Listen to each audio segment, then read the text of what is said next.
So, welcome back. Hopefully you are all refreshed from your break. I'm Nikki Shields and welcome to the final session here at WorldDAB Automotive 2020. What a day it's been so far, but the best is yet to come. Now we're going to be talking about how content is king. It really is, especially in today's cars, now able to offer both audio and visual content. Now, we know that the driver expects so much more in terms of content, but what do they expect in terms of personalisation? Well, here to give us their thoughts on the personalised radio in car, we have Gereon Joachim from Xperi, who's also responsible for automotive sales and strategy within Europe, and Adriani from Pluxbox and metadata.radio. So I will pass the floor over to you guys. Thank you very much. Yeah, thank you for the intro welcome everyone. When we talk about personalized radio in the car, we really talk about recommendations. And why is recommendations important? Let's think back in the early days when you looked at the radio and the dial, you had a few radio stations. But I think we all can proudly say that with digital radio, we introduced choice, more content, more stations. And the question is in the future, how do you find the radio stations? Certainly the station list is a great thing to look at, but we also learned in the sessions earlier today that driver distraction is going to be a problem. So some markets have over 100 radio stations now, and if you would go through a station list, that would be distracting, right? So we need to think about something which is a little bit more clever. And recommendations may be an answer to it, and we think it is. Recommendations can be manifold. It can be based on the person that's driving the car. The future cars know who's driving the car. It can be based on time, location, content, or even simple, the radio station genre. We all know that broadcasters become very creative when it comes to a radio station genre. If I'm interested in an R&B station and a 80 station is going to be recommended to you, to me, it's a bad experience. We don't want to have bad experience. We want to have good experience in the car, because if we have good experience, then the listener is coming back. So, Cass, what do you think the challenges are with the recommendations? Yeah, for good recommendation, I think metadata is key, like we hear many times during these sessions. If I want to offer you your favorite drink, it would be nice if I know what is your favorite drink. And one way of achieving is observing you to see what you're drinking. And with radio is the same. If a broadcaster is providing as much information where their content is about, they can make a receiver much smarter. And nowadays, as we already see in presentations before, there are many ways to provide detailed information about your program. The DL Plus, you can say what kind of artist there is, what is the what's the title. Often metadata has been seen as something that's only visualized in your receiver in your car. But through metadata, it's actually all the information what's underneath it, what makes this receiver much smarter. And it's not only like a task for a broadcaster to give this information to make this receiver smarter, of course. The more information you provide, it's also better that a receiver can recommend your content. For example, if you are in the morning always listening to the news, they know, they can learn that you are a news person and you want to talk radio in the beginning. If you're always watching a certain football match, it's nice if the program information is up to date and it knows which kind of football club is playing there, so it can recommend next time, if the football club is playing again, this kind of content. So it's not really a thing that is not happening yet. We see great examples all over the world that already great metadata is provided. We know, especially in metadata radio, how difficult it is to provide metadata to all the to get the metadata into the car, because you have IP, you got FM, you got DAB, and they all have standardization. Some are loose, some are very strict to get it in. So, the key part is getting it in and using this kind of information. Like I said, there are already lots of examples of good metadata being provided and recommendation. Gereon, do you have some examples maybe that you already can see this in real life in production or maybe on the demo floor? Yeah, before coming to this point, probably I think you made a good statement. Content is king, but metadata is queen, right? I think they're going very well along together with each other. They're supplementing each other. They need each other, actually. You ask for examples about recommendations, and I mentioned before the user experience is the key, right? You need to have a good recommendation system. I bet everyone in the room and on the screen at home or in the office has had the experience where you're actually sitting at home and you want to watch something on Netflix or on Amazon Prime, and you look for content, and after 30 minutes you give up and you say, yeah, well, I'm going to bed. This is a bad user experience, right? That's not something that we want. We are delivering search and recommendations to tens of millions of households, very successful, and we can measure the results, which is called the churn rate. Does the people stay engaged? Do they stay in the environment? It's very important. Putting this into automotive, it's even more important because we talk about driver's distraction. The focus needs to be on the road as long as we still drive, right? With autonomous vehicles, it's going to be different. But the content that it's going to be recommended needs to be relevant, very relevant. So what we're going to see is we are seeing a change to content first, and that's what we're supporting.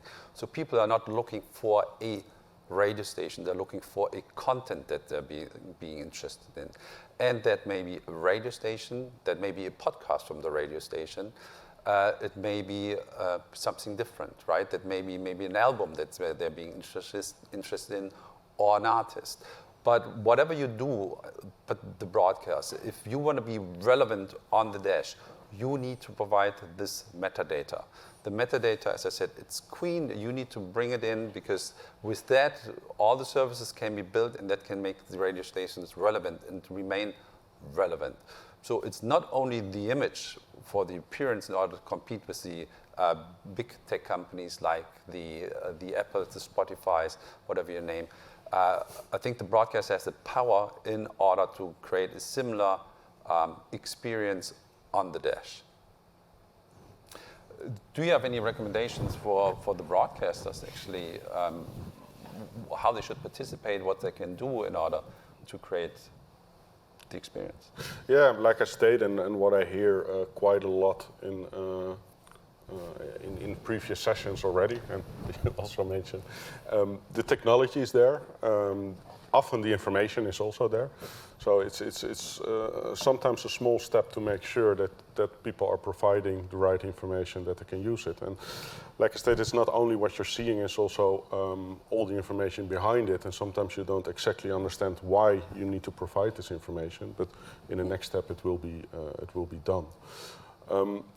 Looking a little to the future, a lot of these standards are already there for a long time. I also often hear like, yeah, soon we have autonomous driving. I remember when Tesla came with the first driving guidance, it was not self-driving yet.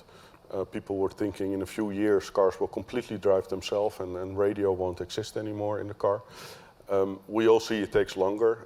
It's not only a technical problem to make it happen, it's also illegal, and I think it will take decades before people really can turn around their chair and watch their Netflix movie instead of putting on the radio. So I think broadcasters have a very good chance to advance in it. And the world is changing. We see there's now a war of content. It's not only like traditional broadcasters, newspapers that creating content. Everybody is creating content. We see IP is coming more and more to cars, and this gives a lot of functionalities. It also helps a little, for example, you got fingerprinting, you got topic detection, so receivers get smarter thanks to this IP connection. But on the other hand, it also brings in content from the outside to the drivers. I think at the moment, the radio broadcasters has a big advantage over the rest because they're still in the main console. They're still having this this position that people are putting on the radio in the car. And they should now use it and exploit it as much as possible, well as they can. Yeah, there's a loyalty to the listening audience from the radio stations, local content, right, which I think is important. But Martin Koch from Gereon, he had a nice chart up where he was showing actually how the infotainment will develop, and you see all the apps are coming into the car. So radio stations are not competing against the Spotifys and the Apple, the streaming service providers. They're also starting to compete of thousands of apps that we have heard, and therefore I think there's really a call for action to the radio station. Say, well, you need to act, right? You need to act now. Actually, it's already too late now. You need to become active and make the metadata available in order to deliver that experience. Maybe an example about recommendations. What I think is going to happen, kind of an experience, is you get into the car in the morning. The car recognizes me, Gereon is getting into the car, then the infotainment screen is changing to my presets, to my layout, it's providing all that information. I get in the car and I'm driving to work, and every morning when I'm driving to work, I'm listening to the news. So the radio would recommend the news to me, ideally tuning directly to the news station, because I do it every morning, right? So then I go to the office, I work, and I'm on my way back. When I'm driving back, I'm listening not to the news anymore, I'm listening to more something relaxing. And the radio station should, the radio system should provide me recommendations for this ride back, right? It could be either laid-back music or whatever I usually tend to hear. It's based on my taste profile. And there should be also discovery, so it's something new but within my taste profile, so that I still can discover new content that's being out there on the screen. But I think there's so many different use cases out there, and the whole car industry is changing and transitioning, and obviously also the way how we interact with content in the future. I don't know if you want to do some final words, Cass, and summarize it. Now, what I like to say, I go around for now more than 10 years in the radio industry, and I see a lot of already improvements. If you go back 10 years, what I see much more metadata, I see much more content already published in it. So I think we're making great progress already, and yeah, we still have lots of steps to take, but it's going the right direction, I think. Good, great. We are happy to take questions. If you want to talk later to us, we obviously have a Q&A session afterwards. But also, we can show you some compelling demos. If you're being interested in, you can reach out to us at any time, I think. Absolutely. Both of us are going to be happy to support. And I think we need to continue with what we do, getting the metadata into the car and making radio relevant. Huge thank you, guys. Really interesting. And as Gereon was saying there, yeah, we will be doing that Q&A session afterwards, so do hold those questions, and we'll get you back on stage later. So thank you very much. And I love the idea that, of course, radio of the future can be even more personalised. I'm into as much personalisation as possible at the moment, and I think it really ultimately will make radio more exciting for the driver. So a huge thank you again to Gereon and Cass. Now, while content can also be fun, there's also a more serious reason for cars to continue.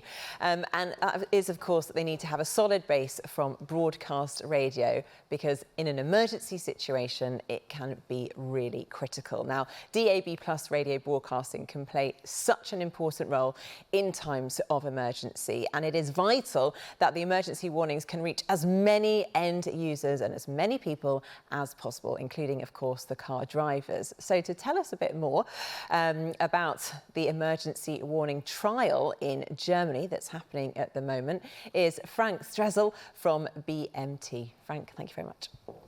Thank you very much. Good afternoon, ladies and gentlemen. Unfortunately, the number of emergencies, warning and disasters increases year after year. The question is, how can the damage in these emergencies be kept to a minimum? One answer is probably to inform the population as quickly and as well as possible in many ways. One of them should definitely be radio. Let me briefly present this using an example in London that you may be familiar with.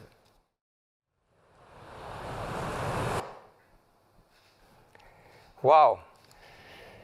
In a nutshell, informing travelers with alerts and warnings via an efficient distribution channel who may not speak the local language or nor be familiar with local geography and roads and not disturb them while driving. If that is the requirement, then TPEG EAW is the solution. Before we start with TPEG, a very brief information who we are. Bayerische Medientechnik was founded in 1994 as a subsidiary of our shareholders BLM, the Media Regulatory Authority for New Media in Bavaria, and BR, the public broadcaster in Bavaria. Our milestones are starting in 1995, the DAB pilot project. In 1997, we have a spin-off, Bayern Digital Radio, that's a digital radio broadcasting network operator in Bavaria. 1999, we make a support service for BR's traffic editorial system. And since 2007, first we were a member from TISA, and we're starting the development of TPEG solution, application, and so on. This photo shows you a sad example from Germany from the last year and why it is important not only to rely on a warning app over cellular. 134 people died in the Ahr Valley alone. Help messages arrived very late or not at all, as the cellular networks were down for hours and in some places even for days.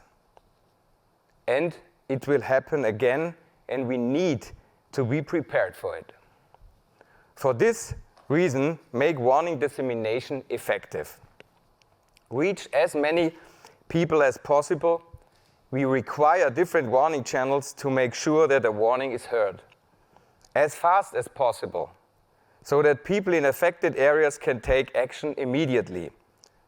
Dissemination needs to be reliable. This means that the technical groundwork for warning dissemination needs to work in all circumstances.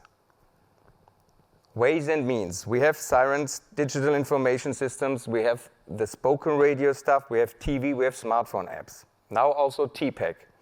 A big advantage of TPEG is BIRA independent. Can be transported on any infrastructure layer, 2 layers established so far. Just the introductory slide about what TPEG actually is and where it excels in comparison to other standards. As I told you, BIRA independent. TPEG can be disseminated over any BIRA. No requirements other than a bit stream. Language independent. Especially important for warnings. TPEG EAW is designed around event codes. What was happened? And instruction codes. What should I do? It's multimodal. Designed to work independent on the actual mode of travel. Cars, planes, trains, public transport, it doesn't matter. And it's backwards compatibility. Older devices can understand newer TPEG services. Newer devices can understand old TPEG services. Location referencing. TPEG is agnostic to location referencing, allowing it to use a location referencing method that best matches the type of service. And for end users, TPEG is not meant for B2B, it is delivered directly to the end user. The current state of TPEG, it's globally accepted, productive and test TPEG services worldwide, as you can see from the blue-colored countries on the world map from TISA. Prominent supporters in the automotive industry, it's a de facto standard. TPEG EAW is part of the TPEG family. Other applications include TFP, as you know, as traffic flow prediction, or TEC for traffic event compact. There are more than 20 different services in total. TPEG EAW was developed in cooperation with the German Federal Office of Civil Protection and Disaster Assistance and successfully evaluated in a German project last year with public broadcasters WDR, NDR, as well as TomTom, GEWI, NNG, MECOM, and BMT. TPEG EAW describes events such as fire, a flood like in the Ahr Valley, or criminal activities like the bomb attack in Skyfall you see 2 minutes before. The messages describe both the affected area and the area to be informed. It provides reliable real-time data into navigation systems and thus an early provision of alternate routes in the relevant language. This figure shows the BMT ecosystem, including BMT's products, how they fit together and what interfaces and data types can be used. And at the bottom, some of our clients. Here you can see the affected area of the MI6 bombing from Skyfall around the Vauxhall Bridge Road using our TPEG editor. The TPEG user then receives immediate information on how to avoid the affected area by dodging over the Lambeth or Chelsea Bridge, for example. And the best for last, TPEG EAW can not only be used by an Aston Martin. Thank you. Brilliant, Frank. Thank you very much. And anyone that gets James Bond in, not once but twice, it's a winning presentation. Thank you. But no, it is obviously really and a very important topic. Brilliant to be seeing that it's also being discussed in teaser. Now, it is time to hear from Harvey Vine from the NRK Norway, where emergency alarms on DAB+ are actually on air already. So, Harvard, let's hear from you. Hello, everybody. Thanks for having me here today. I'm going to talk about DAB announcements. What is a DAB announcement? The announcement feature is a short interruption of the currently selected radio station. After an announcement, the originally selected station is restored automatically. These are the announcement features which are available for DAB. NRK uses 3 of these. Traffic announcements, that's for road traffic, almost like FM RDS-TA, transport announcements for public transport, and alarm announcements for life-threatening emergencies. We have that on air in one of our DAB regions. Let's start with traffic and public transport. How does it work? There are 7 different traffic stations on air in Norway, 1 for each region. We have 1 DAB ensemble in each of these regions. These are stations all listeners can choose in the station list on DAB receivers. The content is a loop of messages, both road traffic and public transport messages, which is being played out in each region. All messages are also written and broadcasted as DLS and slideshows on all NRK stations. So, how is this being produced? The people at the NRK traffic office operate the 7 traffic stations from their office desks, as you can see in this picture. It's not a regular radio studio. The NRK traffic office is operated from 6 o'clock in the morning till 9 o'clock at night every day, 365 days a year. This image here is a recording tab from our radio production system. You put on a headset and record a traffic message. Then you write a short summary up to 128 characters for the DLS and slideshow. You choose which counties the message relates to, and the message goes out to the traffic station in that specific region, or in multiple regions, if that is necessary. You can also record a message and set a timer for when it should start and stop. An example is a road tunnel, which is closed for maintenance from midnight till, let's say, 4 o'clock in the morning. Every time a new message is recorded, it's set as the next in line in the loop. The first time a message is played out in the loop, it also triggers the announcement. The playout system sends a trigger signal to the DAB multiplex. Then the signal is broadcasted together with all of our DAB stations. When the trigger signal reaches the DAB radios, it tells the radio to switch to the traffic station. You listen to the message, then the radio switches back to your tuned station when the message is finished. If you don't want to be interrupted by an announcement, you can turn it off in the menu settings on your radio. When there's no messages in the loop, there's only a jingle telling people that they are listening to the NRK traffic station.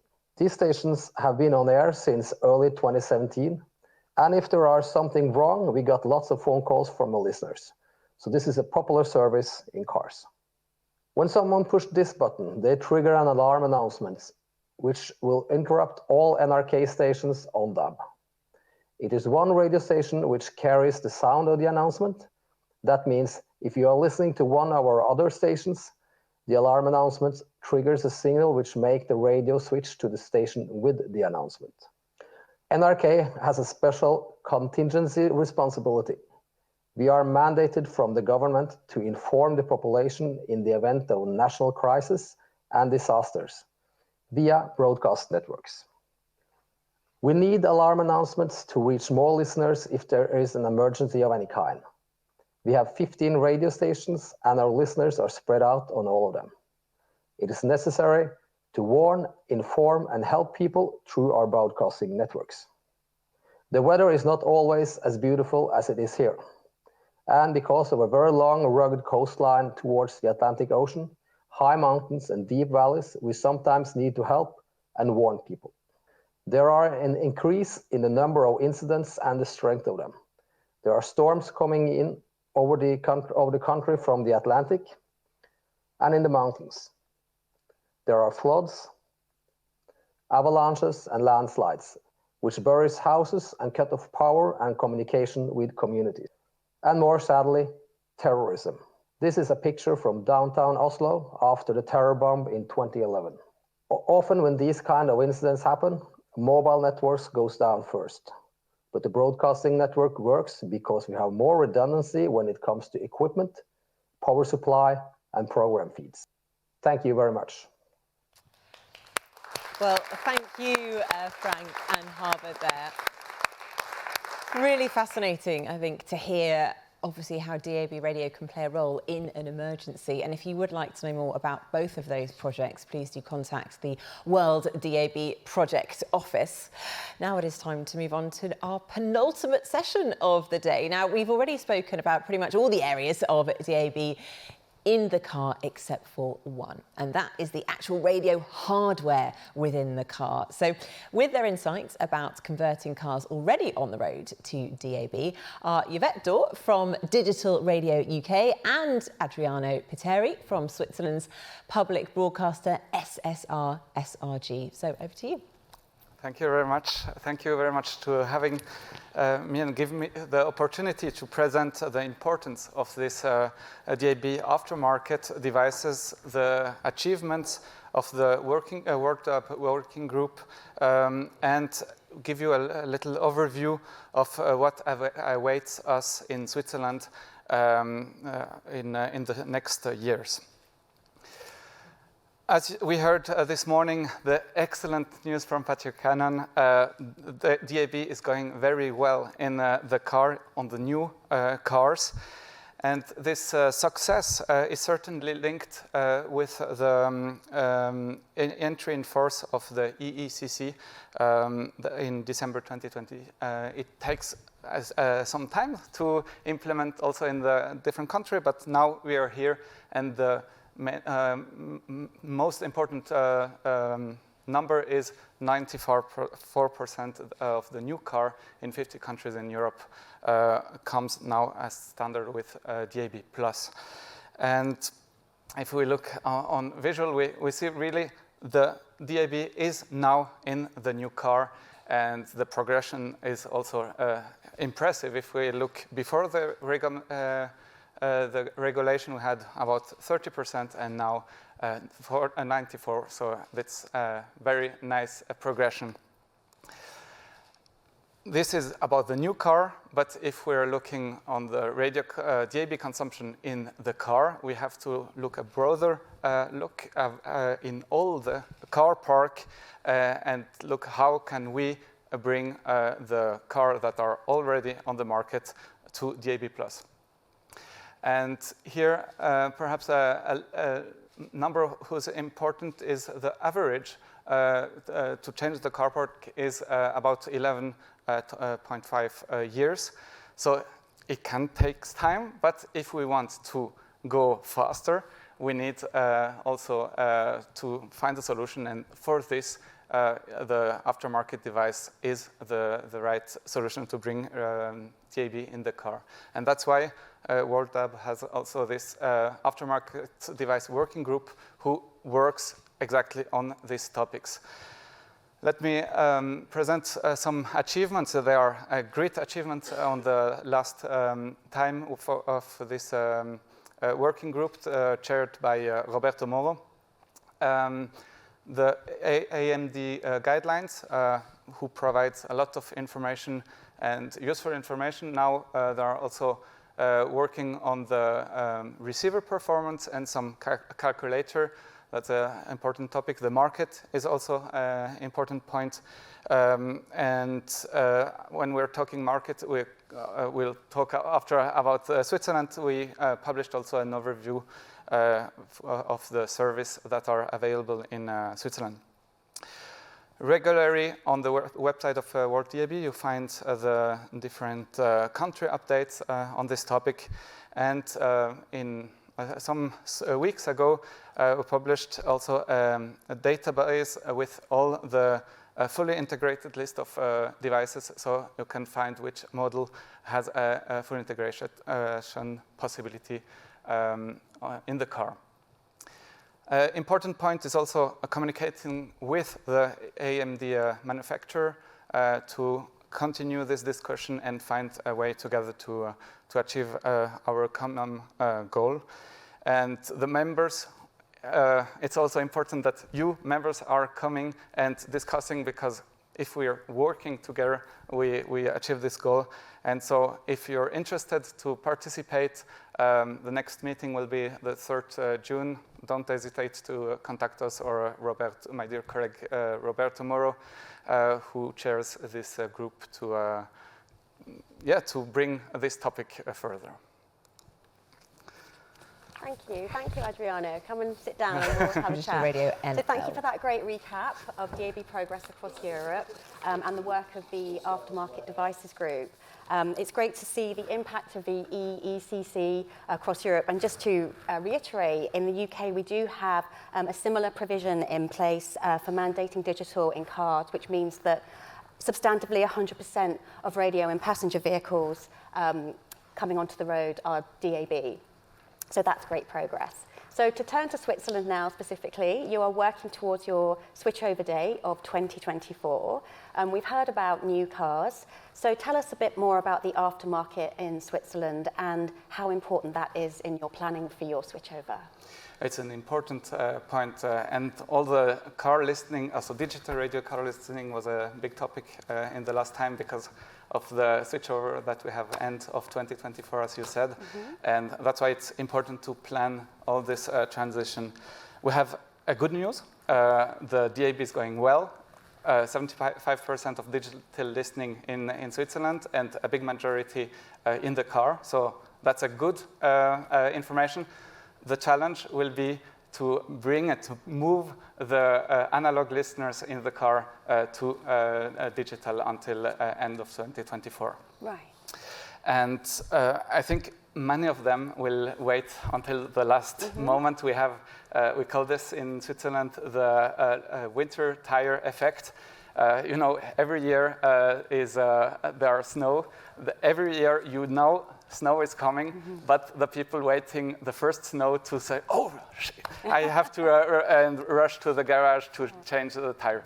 And probably it will be the same in Switzerland with DAB+.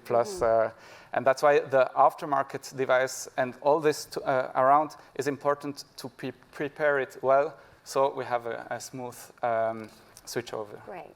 Now in the UK, we know that FM will be around until at least 2030, so we don't have this incentive of an impending switchover, of course, but we do know that drivers are reluctant to alter or install anything on or underneath their dashboard. So what are you doing in Switzerland to reassure them of the quality of these devices, and how are you helping them get them in their vehicles?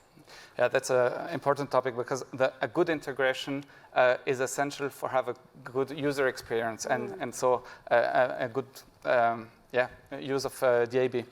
And so guidelines are surely a good points to, so good help for this topic, but we invest a lot of time and energy to train the installers. So they are aware of the challenge and possibility, and bring the good information to the people and the right solution on the needs of the people. And so we have the Swiss Garage Association is providing courses, so lessons on this topic, how to install, and this brings to a certificate. And the people who success this course, lesson, are listed on dabplus.ch, the Swiss platform, and so it's a win-win situation. Yes. They gain new market, and the people now, this garage is expert and know how to implement well the aftermarket solution. And national coordination is also important. In the case of Switzerland now, we have 4 languages, different culture, different interests. So bring all these people together is certainly a good way. And the communication will also follow these different steps. And for example, we communicate during this winter or spring tire change. Yes. Hey, if you change your tire, why not changing also your radio so you're ready for the switchover? It's a great idea. So Norway had their switchover in 2017. So Switzerland is unique in being the only country having a confirmed switchover date currently. So what can other European countries do to help the Swiss market with this process? Yeah, a lot. You know, Switzerland is a little country. And if we're talking about market, you need a volume. And so perhaps I can address to you all, if you can push the aftermarket in your country, it will bring a certain volume of interest, and so the manufacturer can develop also even more some integration, a better for new innovation of a new solution, and yeah, the integration, it's, I think, an important point, that the compatibility, that all this is working well, the sensitivity. There are a lot of topics in this area. And to the manufacturer, I would say follow the standard. We have guidelines, so you can follow this. And with we also published this fact sheet on WorldDAB on which service are on air in Switzerland, and this could be also a help. So we're available to exchange, and I think the collaboration and exchange on this topic is really important and a key for the success. We know with the experience of the last years that the Swiss like the full integration, so they don't see anything, and DAB works on their car. But there are also others that are looking for a good but economical solution, and that's why it's important to have this choice of products, of quality products, of integration, and with this a good user experience. And with this, I think we have the key for the success and to bring all the DAB in the car, in all cars. Okay, well, I think a good note to end on would be to encourage broadcasters to get in touch with you to find out more about the WorldDAB Aftermarket Devices Working Group. Thank you. Thank you very much. Thank you. Thank you very much, guys, Adriano and Yvette there. And if you are interested in that Swiss fact sheet, because it really is such a useful document, and we know that a lot of work went into creating it. So we do thank everyone involved, and it is available to download from the WorldDAB website at www.worlddab.org/automotive. Right, in the meantime, just a quick reminder to check out the virtual expo if you are watching online, which you can find nice and easy. Just go to the drop-down menu and it's there. Now, It is our final session of the day. Can't believe it. We've flown through a lot of content, some really interesting discussions. But, well, I can't say we've saved the best till last because then that just disregards all the stuff we've heard so far. But it's another cracking session.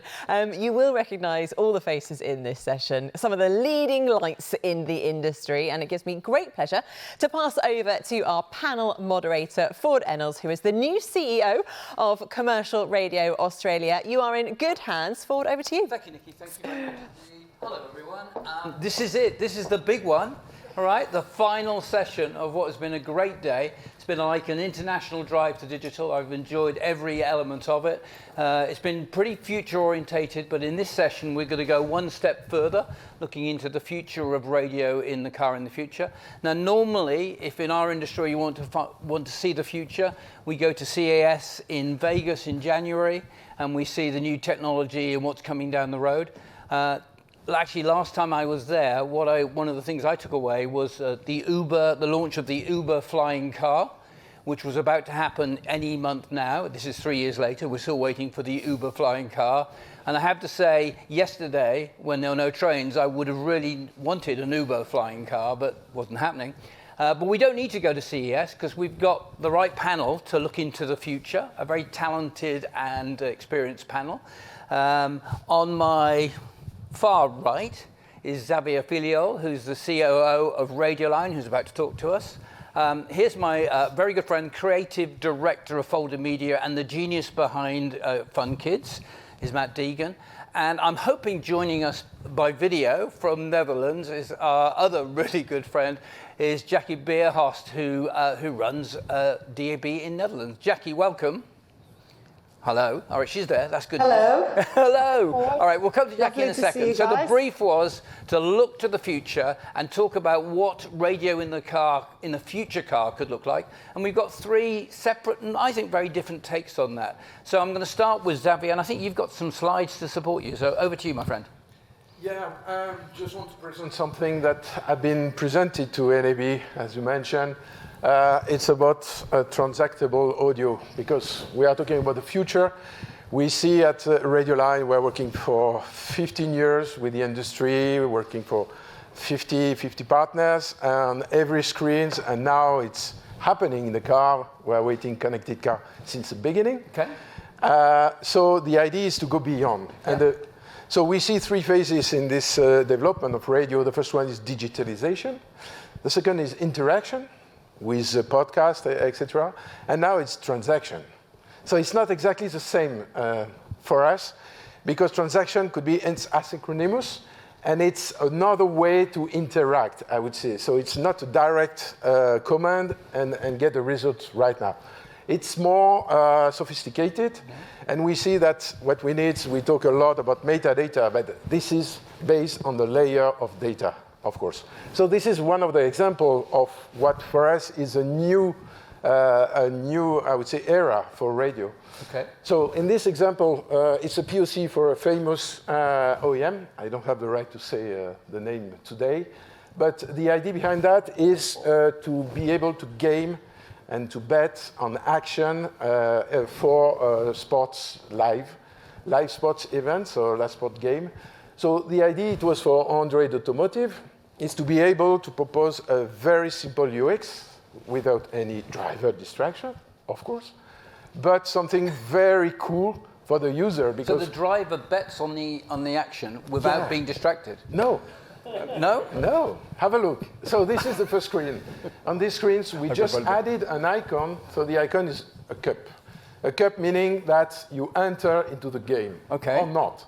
You can keep it and hear the live spots. Okay. So if you click it, maybe that's the next slide. Okay.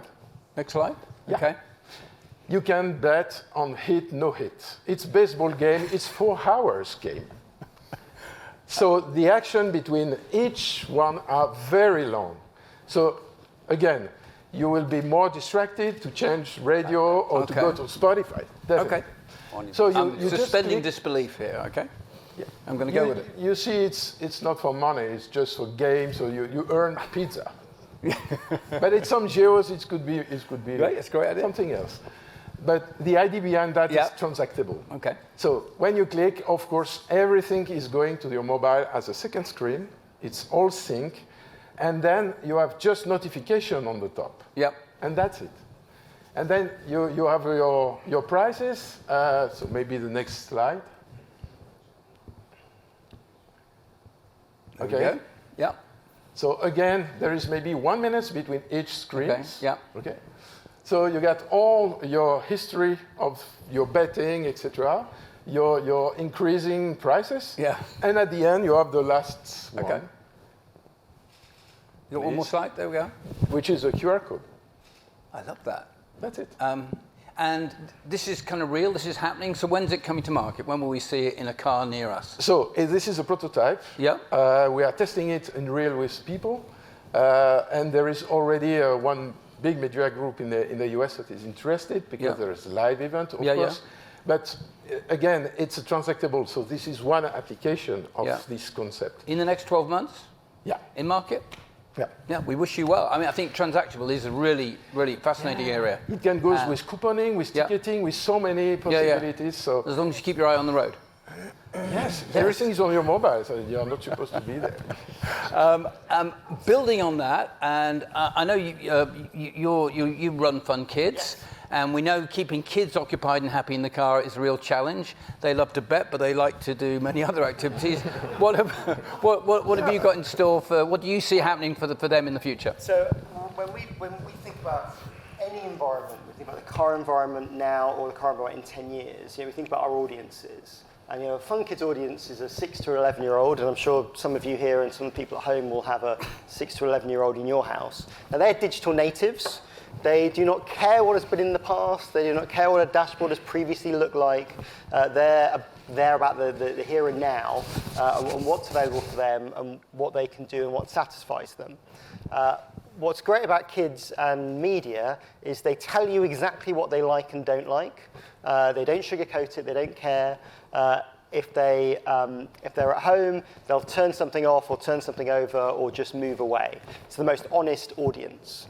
And I think in the car environment, even today, what we're looking for as a radio station is something that reflects all of our properties. So yes, we have a broadcast linear DAB station, but we have 11 IP spin-offs. We have 50 podcast channels.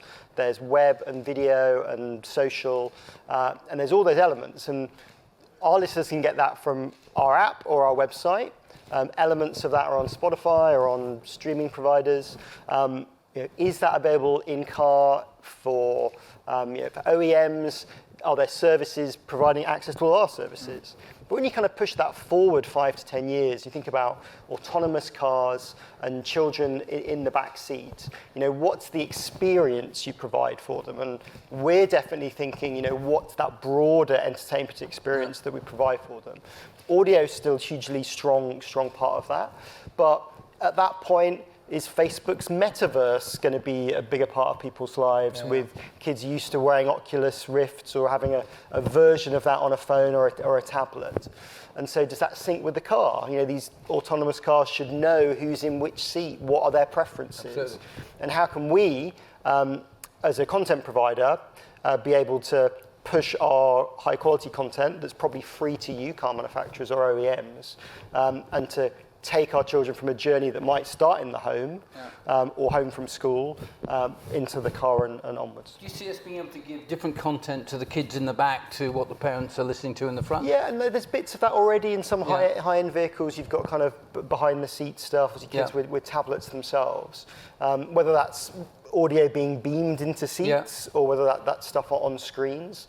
The expectation from that audience is incredibly high.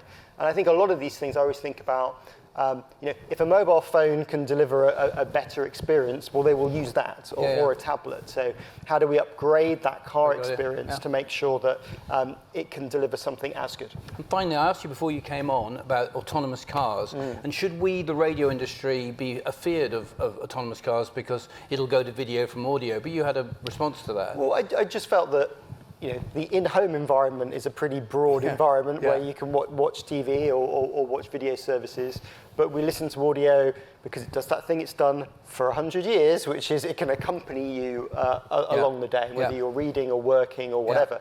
And if you're in an autonomous car, you're going to be doing that too. You're going to be working or reading or doing something else. So having some company and accompaniment is going to be as important. But I think what you do have to do is think, what is that broader experience? We touched on like low-level metadata in a previous session.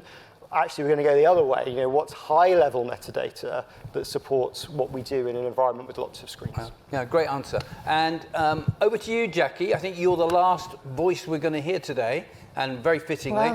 Jackie, tell us your perspective of radio in the future car. Well, okay, thank you. Thank you, Ford. Hello, everybody. Future gazing at cars and radio, great subject. Both vehicles as radio are approximately 100 years old and have been married ever since. Both have evolved, but wow, what's happening in the last couple of years and the 10 years to come is mind-blowing. This applies both for cars and radio, as you've heard earlier today. Therefore, collaboration between OEMs and broadcasters is indispensable. Disruptors in the car industry show us that cars become digital products without losing their historic identity. Products are created that can link vehicles to infrastructure and each other, utilizing partnerships with tech giants like Google, Amazon, Apple, and others. In last year's International Motor Show in Geneva,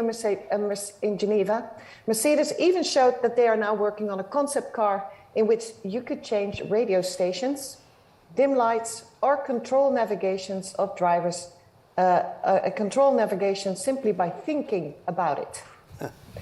Love that, Jackie. Just by thinking. Moves, yes, just by thinking. And these moves don't just disrupt the future of automotive, they're disruptive to the lifestyle of drivers and owners. And that future is nearly here. And people often combine media use with other activities. Think of listening to radio while showering, reading a newspaper while eating, or watching television and using social media. And it's expected that use and digital technology for media will go hand in hand with multitasking. And listening to radio in cars is about companion for someone, as Matt just said, and extremely suitable for multitasking.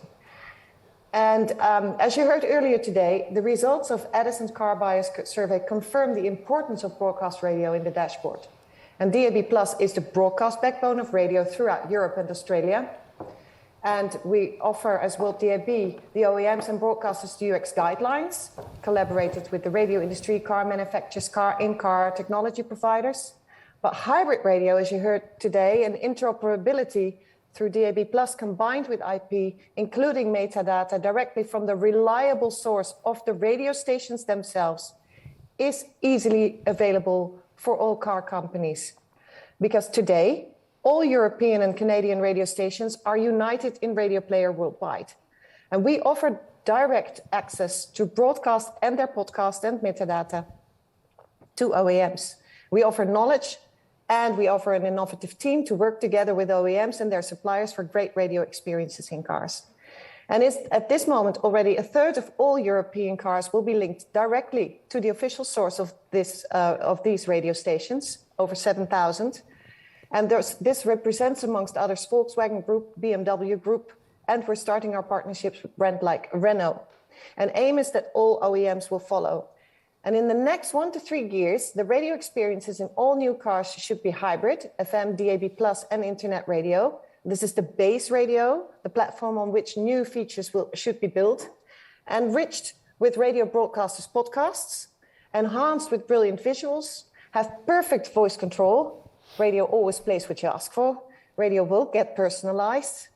And so listeners should be able to listen to it on their mobile phone, get in the car picks up while playing what she or he was listening to and knows what he likes or dislikes. And there will be different listening options for passengers and suggestions for content according to mood.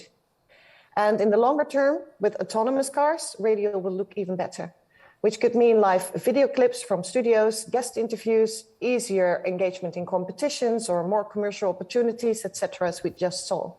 And the sound quality will even be better and more enhanced.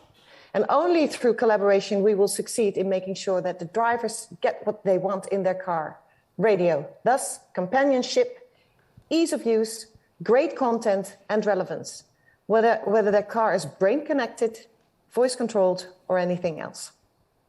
Okay, great. Jackie, thank you so much. I'm so sorry you couldn't be with us today. Everyone here says hi to you. Thanks for that contribution. So the three things I'm going to take away from the future of cars is controlling the audio input through your thought waves. I'm loving that thought. And gambling in the car while keeping your eye on the road. Yeah. And I guess, you know, kids transitioning with their favorite content from the home and directly picking it up in the car as well. So that should keep them quiet. Hopefully. Let's hope, yeah. Anyway, thank you to my panel, to Jackie, to Xavier, and to Matt. Thank you very much indeed. Thank you. Thank you.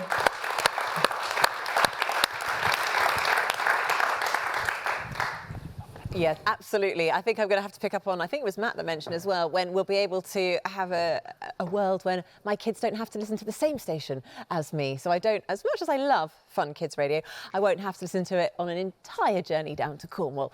We do enough of that. So big thank you again to our speakers for that session. Now we're going to crack on with our final Q&A of the day. Our first question is for Gereon, who is sitting in the front down there, and Cass as well. It's just one for both of you to pick up on. We've obviously talked a lot about personalisation. When do you think, I suppose, the future will take over from a traditional radio? How much personalisation will there be? Well, I think it's going to be a staggered rollout of personalization or recommendation. It will start off very simple by radio-to-radio recommendations, and then more and more features are going to be added over time. Right. If you look into product readiness, speaking for us, we have a variety to offer already, but obviously it's also depending a lot on the implementation plans of the different OEMs. Okay, brilliant. Kaz, I can see you nodding there. Have you got anything to add to that one? No, I think Gereon said it. I think it's already there and it takes small steps.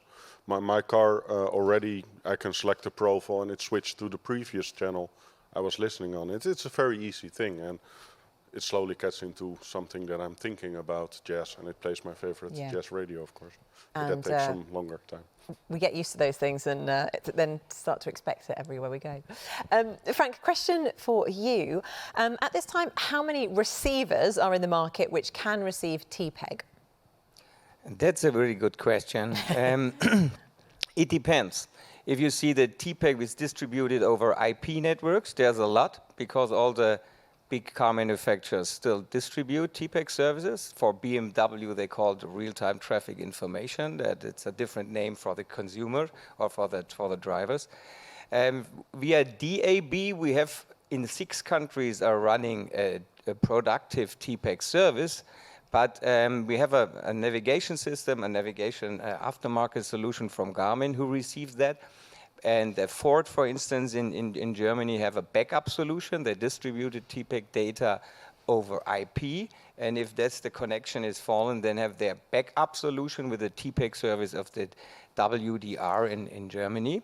But we need more, that's for sure. We need more. And if you see the TPEG EAW for emergency stuff, that it's important that we have an additional pipe and not only look for cellular networks. Yeah, absolutely. There is actually another question for you from Eskil Faber. Thank you for your question.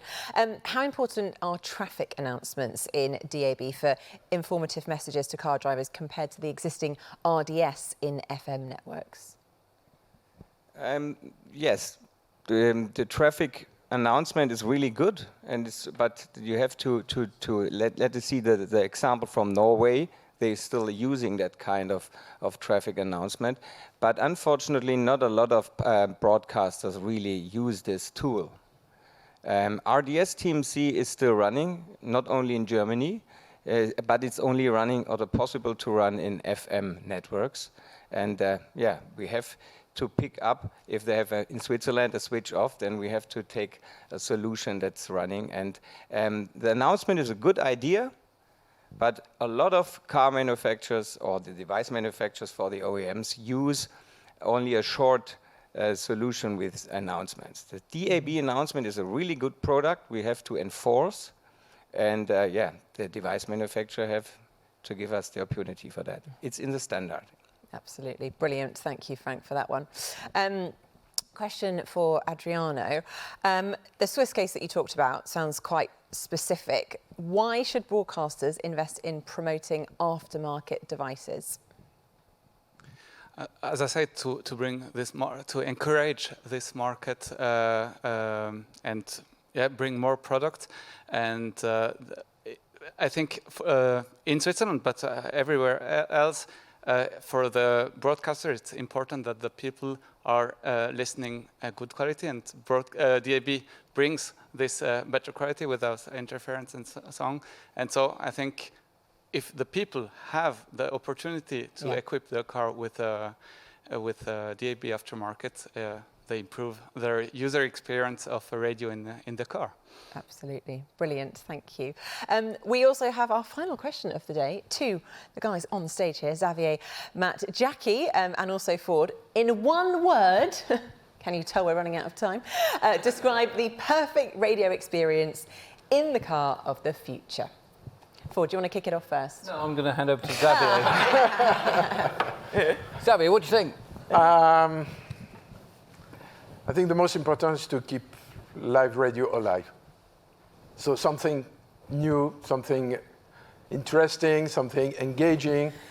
So we need to think, and never stop thinking about new things. Not very good at listening to the question, are you? One word? Yeah.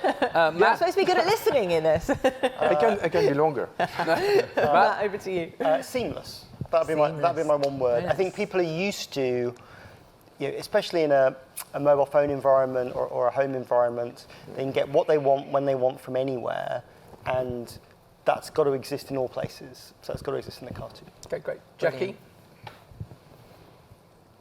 One word is impossible. But I believe that the company of live radio is unique. All the other opportunities that we're discussing here today are absolutely marvelous. But there's one distinction, and that is the company of live and linear radio. So we're developing all the other stuff.